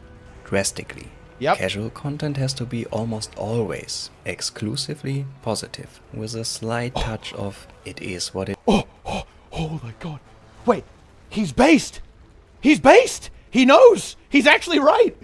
It is, or Yeah, well, I don't care. Everything is fine. Holy Play how you shit! want. Make sure to check out my roleplay builds True! for instance content. Wait, Basically, what? He's what? Dude, what? This is 1,000,000% correct, actually. Yeah, it's a huge issue. Yeah, this is he's touching on a massive problem. That there is like zero tolerance for negativity ever in casual spaces. It is a massive problem, actually. In casual gaming, yeah. People are not interested in criticism. Yeah, this is a huge problem. just people reading quest text during their first playthrough or something, and constructive feedback from the casual player base has almost completely vanished. Yes! Same as Guild Wars 2. Holy shit! He's fucking right! This is a good Who video. does if you don't play it for 2 weeks, but that's a topic for a different video. No, Yo! actually, as a quick side tangent, I haven't touched Guild Wars 2 in a few weeks, and Okay. holy moly. Holy it moly. completely vanished. Nothing, no ads, nothing. Okay, back to the casuals. Yeah, the marketing is fucking shit for this game, yes? Everyone knows that. That's not controversial. Apart from being completely silent, sometimes, if content in-game is way too hard, you find a little bit of uproar. That normally happens when the issue is slightly overlapping into the hardcore player base. Talking about the hardcore player base, these players are very heavily invested. They are part of multiple discords, conversations in forums, reading developer posts almost instantly. TLDR, they are a very, very vocal minority. Okay. But even though it is the smallest part of a gaming community, on the same hand, they are the only part of the community with a deep understanding of the game and its mechanics. That part of the player base is the only group of people who can provide feedback a developer can work with. That's a fact. I don't agree with that, actually. I'd actually want to... Oh, man, I might have to talk to this guy. That is a very interesting statement, actually. It really depends what he means by that. If he means, like, with regards to... No, I don't think I agree with that, actually. No, I think that's true. Like... You don't need to have a deep understanding of the game to say this doesn't feel fun or this feels frustrating or I don't like this. I think this is actually a little bit of a... This is a little bit of a misunderstanding of how game dev works, I think. Because you as the player are not there to provide the solution. You are there to describe an issue you're having. It's actually the game developer's job to figure out what the problem actually is and then create the solution. That's not the job of the player, and that does not require an understanding of the game. You basically just have to point out a problem, you have to point out an issue, or even a feeling that you're having, actually. It doesn't even have to be like a description of a problem. You have to be saying like what your interaction with the game is like and describe it. The developer then needs to figure out, is there something going wrong? What is that thing going wrong? And then come up with a solution to actually fix that. So I don't really agree with that statement, but let's continue. I mean, if people complain that the boss is too hard, what do you want to do as a developer? I mean, here, super easy looking for raid mode, I guess. And going back to hardcore endgamers, they have another very interesting character trait. They are relentless. Which leads me to another good example happened in Guild Wars 2 with an open world boss called Su. Besides the boss being bugged as hell, she was also extremely difficult compared to any other open world boss ever released in Guild Wars 2. Maybe triple trouble, but that fight is only difficult for another specific reason. So, in order to make Su Wong more accessible, ArenaNet nerfed again and again and fixed some bugs along the line. I guess the bug fixes were just an happy accident, because normally bugs in Guild Wars 2 are called gameplay features. Yeah, that's another story. And to this day, people complain that the boss got nerfed and therefore became boring. 2 years after. And let me stress that a little bit more. People complain that it has become easier to get loot in a game that is based on gold per hour. Guild Wars 2 is the only game I know of that has turned into a spreadsheet. every part of this the guy's game never played EVE across the whole Online. spectrum of players. Long story short, Su Wong is now a tip over, basically. True. Story done? Nope. People are still complaining. Because there is something else very strange with hardcore endgamers, and this is important to understand. If you, as a casual, don't put in the effort, learning the game, preparing as good as a veteran player, Why you can't I are get not out? allowed to play. You do not deserve the loot. If you not play the best performing build, if you don't know the fight, before the fight, you can't play. Sorry. And That isn't what people say, actually. That is not true, to be honest. And to be fair, I actually think he's being... Look, okay, no. Guys, this is a YouTube video. He's being hyperbolic, okay? I'm actually willing to give the benefit of the doubt there because I actually really like what he's been saying so far. Definitely sounds intelligent. I think a lot of it's been well put so far, actually. So, I'm not gonna lie. I'm actually willing to give the benefit of the doubt here. But, no... That's not how it works. Literally fucking nobody says this. Like, funnily enough, Su1 is a great example of this, actually. Whereas the hardcore community fucking rallied to teach people how to do that fight, dude. Like, Will, many of you guys won't remember this. There was a guy called Will who was a Hardstuck officer. He did literally 12-hour daily streams of just Dragon's End, teaching people how to do Dragon's End with no prior experience. Oh yeah, AX2 as well, of course, and Vivi. It's not true. Absolutely not. Not even remotely close. Like, when stuff like this happens, the hardcore community fucking rallies to make sure that people are able to do this. Yes, people like the challenge, and when it did get nerfed, it obviously, yeah, it made a lot of people flat out quit the game. Unironically, like, nerfing Su1 made a lot of, like, even my friends quit the game, so yeah, I'm obviously not super happy about it, obviously. But no. Like, this idea that hardcore players are like, no, you can't do this unless you know all of the strategies beforehand. That is actually ahistoric. It's just not accurate. Especially because we're talking about Suwa. That just didn't happen. Like, it did not happen at all. Did people suggest builds? Yes. We were pinging, hey, if you're a Guardian, take quickness. Hey, if you're a Guardian, take stand your ground. Like, try and take stability if you can, guys. Try and give boons if you can, guys. But it wasn't like, we're gonna kick you if you don't do this. It was very much, hey, let's work together and get this done. Yeah, like, so, again, I think there's some hyperbole here. Again, I'm willing to give the benefit of the doubt, because I think this guy's pretty intelligent, actually. But you know what I'm saying, right? Like, it is what it is.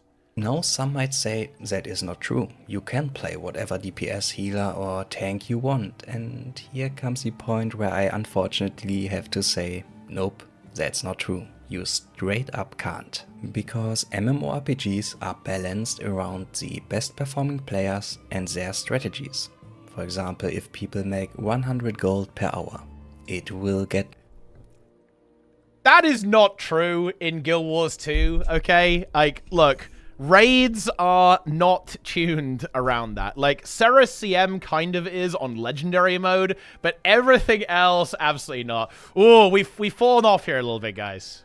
nerfed, even though a casual barely made 2 gold an hour using the exact same method. If people do 60k DPS with a build, it's the exact same method. Wait, what? If people do a casual, if people make 100 gold per hour, it will get nerfed, even though a casual barely made 2 gold an hour using the exact... Wait, what's the example? Wait, what is he talking about here? What do we mean? Wait, what's the example here? Exact same method. If people do 60k DPS with a build, it will get nerfed, even though 75% of the player base barely hits 20k with the exact same build. And fights will be designed and adjusted around strategies and performances of the best teams. That is debatable, to be honest, right? Like, that is debatable. I don't... When does that happen with the gold thing? Like, what... Like... I don't know,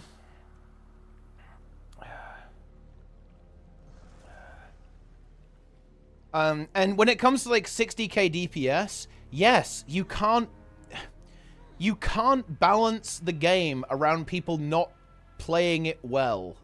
Like, I think what's being missed out here is that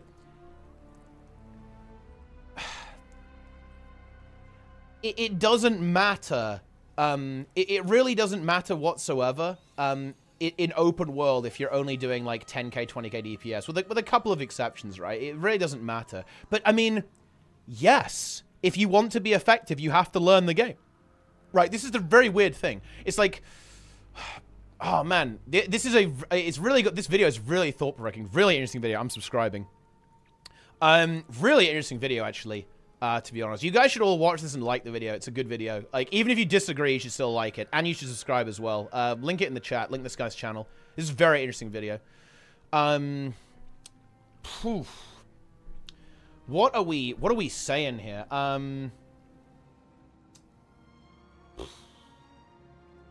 This is dislikes on the video. I actually cringe. I wouldn't dislike the video. Like, this is interesting.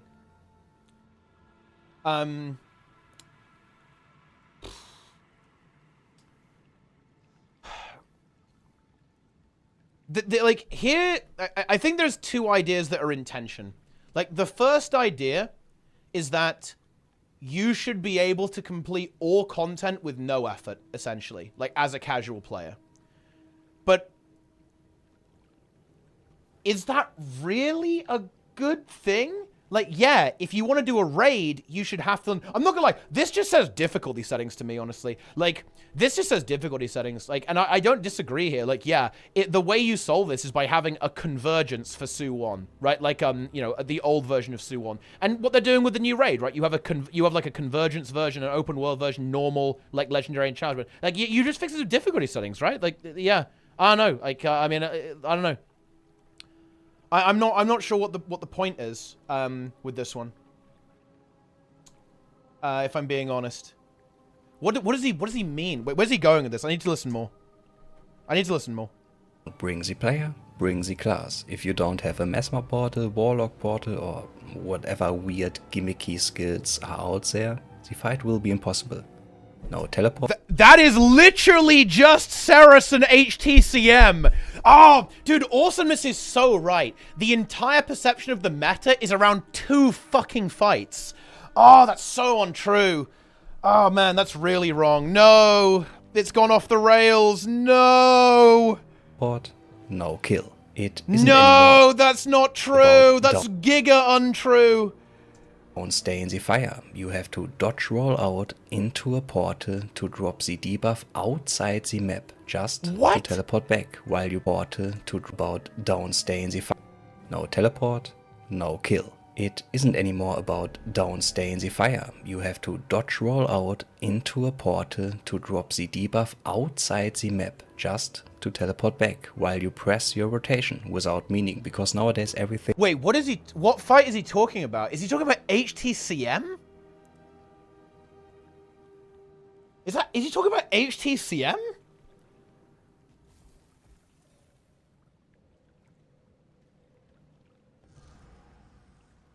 How is it Sunqua? Wait, what fight do you do this on? Yeah, it sounds like Ceres, but it's not, it can't be Ceres. Wait, actually, is it? Maybe it is Ceres. Is he talking about Ceres? It's like one fight. Come on, man.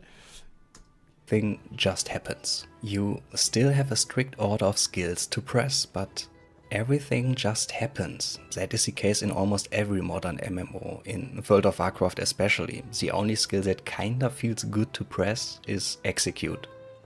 That's it. And Guild Wars 2 has basically nothing left in that regard. You have I think rotations feel mushy. This is true. Like, rotations in Guild Wars 2 are very, like, press everything on CD, and honestly, I think that's actually a very fair criticism. I don't disagree with that, to be honest. I do think that modern MMO rotations can be a bit mushy. Funnily enough, I actually think WoW does this better than Guild Wars 2. I think WoW rotations are pretty punchy, actually, a lot of the time, because of the way they're designed. Like, and you know what? There are some really fun rotations in Guild Wars 2. I think that Fresh Air Tempest, for example, is like a super fun build to play. And that's because of the way it's designed. I think all of the abilities feel super impactful and like really fun to use when you're doing that. But yeah, I agree. Like, Guild Wars 2 rotations are very mushy. Ability skills, but outside of PvP and world versus world, it is part of a brain AFK rotation. And yeah, PvP is... I don't know if I'd say go that far, but, you know, it's a bit mushy. that anyways, and ArenaNet is working very hard to kill World vs. World now too. Based! So yeah, not much left. Dude, this guy's a giga chad, man. Holy shit. You honestly love to see this. I mean, yeah, world restructuring it's a bit of a bumpy ride. Of that once you It has caused problems. He is right there. Like, I think there's room to have some legitimate conversation actually about like some of the problems caused by world restructuring. It's not perfect, and they do need to act fast to fix it. That is actually true. Like, it's kind of another topic to talk about. I'm not going to get derailed onto it now because I actually have to go in a bit. But yeah, there needs to be conversation, and I do want to see Arena actually iterate and adjust stuff. I definitely agree with that. It has caused some problems. And heavily on movement-focused combat system. Furthermore, in Guild Wars 2 we have basically reached a knowledge gap where the average DPS can differ from 2k up to 60k. Okay, yeah, sure. Thanks to nearly infinite small changes. Now, one class can only work in one specific way. But that isn't the end. What? No! Whoa! No! No! Dude, this video started off actually sick. What's going on? That's not true. That's not even close to true. No! He was the chosen one. This is such a good video. Like, dude, man, like the first, like 9 minutes of this video are absolute fucking fire. Oh, man. Yeah. But that's not true. That's really not true. Dude, wait, hang on. Hang on a minute. Like, okay, so just on Guardian alone, let's actually go through it. I'm playing Hybrid Heal Firebrand, but you could equally play Full Heal Firebrand, Quickness Firebrand, Full DPS Firebrand, Power Dragon Hunter. You could also go ahead and play Power Willbender, Condi Willbender, Heal Willbender, and that's just PvE, right? Then you go into PvP where you've got Support Firebrand and you've got Core DPS Guard, Power Willbender. Then you've also got Core Support Guard at the same time. Then you go in World vs. World. It's an entirely different build that uses Shattered Aegis to do it. You can play like Support Dragon Hunter even. I think it's played in like the Chinese GVG scene or some crazy shit. You can play DPS Dragon Hunter. You can play DPS Willbender. Like, oh man, it's really... that's really not true, to be honest. That's like really untrue. Yeah, and then you look at Chrono, right? Like, using other classes like Guardian. I mean, even if let's look at something like Ellie. I feel like the only two classes that are a bit brittle is actually Warrior and Thief. Like, Warrior and Thief are not Warrior and Thief are not very flexible. But even you go to Ellie, you've got Power Tempest, Condi Tempest, Heal Tempest, DPS Catalyst. You can do Alacrity Tempest too. You can do Quickness Catalyst. You could do Heal Catalyst if you hate yourself, right? You can play Power Weaver. You can play Condi Weaver. Oh, it's really not true. It's really not true, actually. Like, no, that's really not true. And you can do that for every build. Like, yeah. ArenaNet, the development team behind Guild Wars 2, has implemented a third difficulty, because, yeah, their challenge mode apparently is just a gamble, if it were. To be fair, that was literally, they added more HP to it, and yes, there was a bug. Or not, so better we add a completely out-of-touch difficulty mode, in hope nobody notices, if it's broken. No, wait, hang on, I want to be clear here. No, that's not what happened. They made it easier. Like, it was bugged and had too much health. They made a lower difficulty setting and then nerfed it again to make it more accessible. That is not what happened. They didn't go up, they went down. That's not true. In fact, that's the opposite of what happened. That's honestly really uncharitable, by the way, to ArenaNet. I think they handled that situation really well. They responded to the community. They thought, you know what, this is actually kind of cool. Let's leave it in the game. Let's add a special thing for it. Ooh, yeah. No. That is really not what happened, actually. They deliberately made it more accessible, which, by the way, was a very good decision. That is not true. broken. Furthermore, yeah, and they did a great job with that. ArenaNet deserve a lot of praise for how they handled Ceres with Legendary mode, by the way, and Siam, especially the changes afterwards. Like even like a month down the line when they nerfed it again. No, they handled this really well. This is not a good criticism actually, like at all. next expansion will have a new raid. Yeah. After years, and the foundation of all raids still untouched. World versus World is now fair, yeah. It would be nice to go and update that. fully based on the blob meta, where you kinda have to. It always was. When has all this blob meta this, blob meta that? Bro, has anyone played fucking World versus World for like the last 10 years? It's the blob meta, man. Like, I think people misunderstand the issue here as well. People misunderstand the issue here. The issue is that blobbing is just fun because you can roll everyone over. Like, blobbing is not actually a good way to win World versus World. The way to fix the blob meta is not really by balance changes. It's by making splitting up into multiple groups really good and fun to do. Like, you want to change player behavior here, not really balance. And also, yeah, clouding is kind of fun, honestly. Like, I've done some, like, Maguma style stuff. It is kind of fun, but... To join.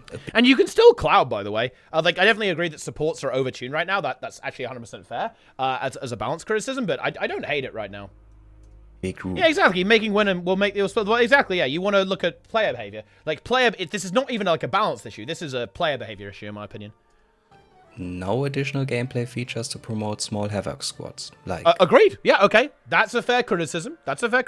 I hope they do that. But actually, you know what's funny? They have explicitly mentioned in their last stream, and to be fair, this was out. I think this video was released before that stream. They explicitly mentioned that they do want to add competitive infrastructure. And by the way, guys, Grout said in a World vs. World blog post that they are interested in looking at player behavior and altering player behavior in such a way that it's better, basically, and it changes the way the game is played out. They actually did say this. They have said that they're looking at player behavior. I don't know, for example, airdrops. People force open new maps to avoid casuals, and yeah, Secrets of the Obscure has shown.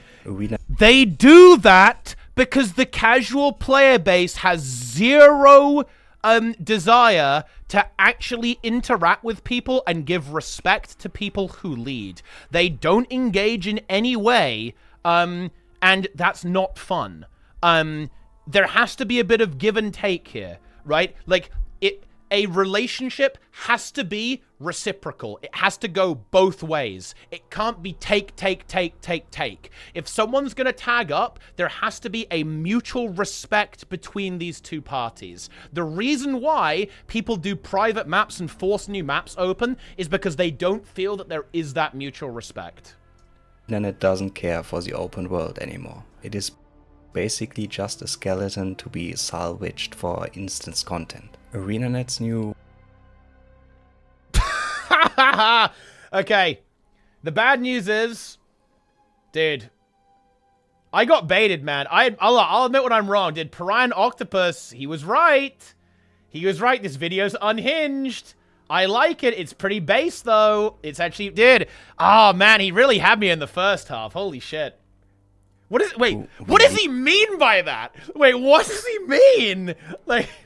E-Cycle is not meant to provide more content more frequently. It is an attempt to stretch basically nothing into something. And to kind of wrap it up, I think the next expansion will be the downfall of Guild Wars 2. Oh! Well, I mean, who knows? Maybe he's right. No, we'll see. A little bit unrelated, but that's what I can't solve at the moment. So basically, ArenaNet has no platform to advertise their game. ArenaNet yeah, it would be nice if they did a better job though, that is true. Is fully dependent on people reading blog posts to promote their announcement on YouTube. And yeah, you have some people reading it for the sole purpose to monetize it, but let's be people reading it for these. And yeah, you have some people reading it for the sole purpose to monetize it. That's me. Let's be real here. Their feedback is worthless. It doesn't help the hardcore player base nor the casual player base. And hardcore players are the minority, but they are 100 times louder than the casual player base, and therefore ArenaNet has to cater towards them, which means the new raid has to be difficult. And ArenaNet, and I genuinely believe that. It's got a based open world mode. It's literally doing giga chat. They're doing like the thing. I gotta talk to this guy. I gotta get this guy on Discord. We're doing that next week, guys. Holy shit. What's going on? Oh, dude, yeah, the EVE Online. Let's go. Yeah. Yeah. Ah, man, interesting. Really interesting video. Don't mean it in a mean way, even though it sounds like that. The current The thing is, though, like, they are 100%. Man, oh, this is so interesting. Like, you know what's... Oh, dude. Here, do you know the thing is? I don't think he's even right about balance. I feel like the game is so fucking cool for casuals right now in terms of balance. Every single weapon is cool, so no matter what... Dude, they actively made stuff like Rev Hammer do okay DPS, Warrior Hammer do good DPS, Guardian Hammer do good DPS. Like, oh man, this is so interesting because I feel like the game is so cool for casuals from a balance perspective. Like, every single weapon is kind of good, right? Like, is there a single bad weapon in the game? They're even making, like, Power Mesmer way better too. You know?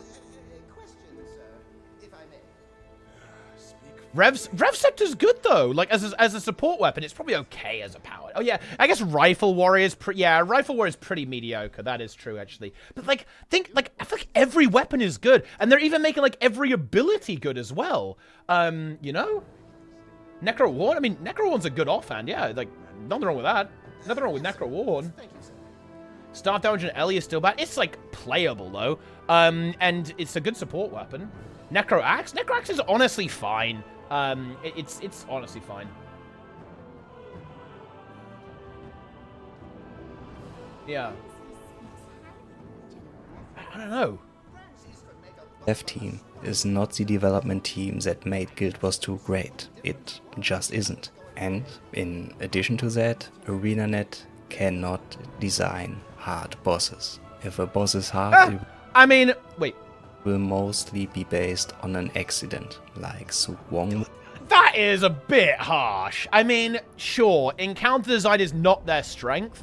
But no, I think like, Ceres is pretty solid. It's maybe a little bit too long, I'll admit that. And yeah, you know, it's not like the best encounter ever made, and they do struggle with encounter design. Okay, I'll give him that. He's being a bit cynical, he's being a bit harsh, but... And also, yeah, HCCM was deliberate, actually. Cameron was very explicit about this. Ceres was a bit of an accident, that is true. But actually, that's not true. Ceres is not true. It was harder than it was supposed to be, but it was supposed to be hard. HCCM was very intentional. Cameron very specifically made that encounter, like, giga hard. But yeah, sure. Encounter design is definitely a weakness of ArenaNet, like... Maybe a bit harsh, right? Again, a little cynical, a little harsh, but it is what it is. Was same as the new legendary difficulty mode was. The way both events turned out was 100% not planned. TLDR, the new raid will fail for hardcore players because ArenaNet cannot design fights. Same as it will fail for casuals because there is no progression culture in Guild Wars 2. And to be honest, I wouldn't be surprised if we have a lot of people who play Guild Wars 2 for years and don't even know raids exist. Content is meant to appeal to the hardcore player base. The casual content is just a stripped down version of that, and that counts for almost every modern MMORPG. Guild Wars 2 is meant for hardcore, heavily invested endgame players. Problem is, current ArenaNet can't cater towards those players because they can't design fights. But unfortunately they have to, because that is the loudest part of the community and the part of the community that actually reaches people outside the game. So maybe ArenaNet's failure is based on the way they try to recycle content, because it is so intense. I mean, one boss has to work in multiple game modes and settings. For example, Epoch has to work in fractals in the open world in... that wasn't that good. Like, yeah. That amount of reuse wasn't good. That is true. Story mission, and hell, maybe in the future the end boss has to work in a strike mission with 3 difficulty settings, or in a raid with also 3 difficulty settings. So to kinda sum it up... Yeah, dude, that's based! That's the thing. Wait, does he not see how that's based? Dude, the same boss in an open... Oh my god, I am so hyped for this! I can't wait to do, like... I can do the raid with a 10-player squad, we can do raid training and, like, progression and stuff like that, and I can get my entire community involved, and we can do the raid in open world. That's so cool! I love the fact that I can play... like a 50-man raid. You know, I'm a big fan of like 40-man raiding in vanilla, right? You know, like vanilla WoW it's super cool for this, I think. Actually. Yeah, this is epic. This is a good thing, to be honest. Yeah, I think making the content more accessible and like suitable for different playgroups is really good. They literally do this in WoW, by the way. Right? Like, yeah, LFR, dude, LFR is a really good thing. It's why Mythic exists, right? Think in ArenaNet's attempt, and yeah, well, basically every MMORPG development team's attempt to cater towards the hardcore player base, the casual player base will feel alienated more and more. The casual player base will go and try PvP, world versus world, or instance content. The gap is insane and becomes even bigger. Only people who hate LFR are cringe and lords. Listen, ArenaNet. That is very important. If your blog post reading squad is gone, most likely will not happen because it is a way to monetize stuff. But if it happens, you have no foundation to advertise your own game. Nothing. So bring back guild chat ArenaNet. You have to prepare for the inevitable. And yeah, with that said, I really hope someone can make something out of it, because I'm kinda running in circles with that idea by now. So yeah, again, with that said, thanks for watching. Like always, share your opinion, be yourself, unless you can be Batman. And until then, I guess... He's playing BFA music, based. No, this is a Wrath of the Lich King music, actually, I think. Yo. It's a great song.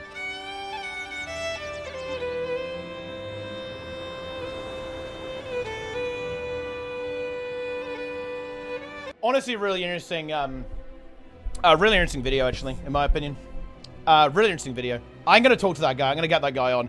I'm not undisliking it, because you know what? I like that video. I don't agree with it, guys, but that's not why you would like something or dislike something. Okay, this is really important. I'm going to link this. You should 100% watch this. Very interesting. Shout out to Pariah and Octopus, by the way, for actually linking this. I think you guys should like and subscribe and like leave a comment, like talk about you. So be respectful, by the way. This is a super interesting video. Like, I'm 100% going to talk to this guy. 2 hours. I think this is incredibly interesting to actually look at. Yeah, 100%. Very interesting setup. I need to... Guys, I'm actually not going to stream WoW Raid. I'm not going to stream WoW Raid. I'm going to raid... I'm going to raid Mela. Let's go. I'm out of here, guys. I'm out. But yeah, that's it. Actually, I'll tell you what. I'll raid Vivaloof. I'll raid Vivaloof instead. Yeah, I'm not streaming the raid. I'm fucking drained. I also need to fully focus on raid lead. I won't be able to talk to the chat, guys. We really need to kill this. So I need to fully focus on raid lead. So that's it. Super interesting. I'm gonna talk to that guy.